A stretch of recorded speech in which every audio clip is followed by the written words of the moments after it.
Wake up! It's time for French toast. We're going to start this French toast off with 3 whole eggs. 2 and 3. And now 2 egg yolks. A good tip is to break your egg, move the yolk back and forth between the shell until all the white falls out, and ta-da, egg yolk. Next we're going to add 1 teaspoon of ground cinnamon, half a teaspoon of salt, and 1½ tablespoons of light brown sugar, and then a pinch or 2 of nutmeg. Now whisk this until well incorporated. Next add half a cup of heavy whipping cream and 3/4 cup of whole milk, continuously whisking. There's your creamy custard ready to go for some French toast.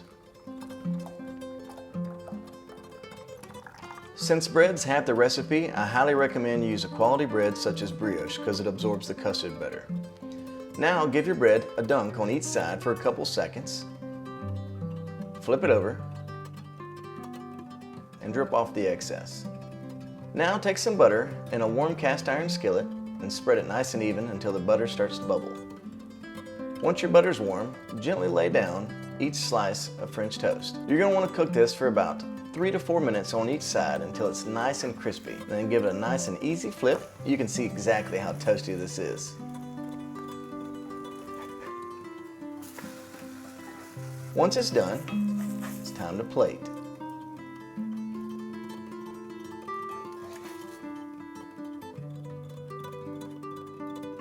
Now add a thin slice of butter to the top and pour a heck of a lot of maple syrup all over this thing. Now it's time to give it the old taste test.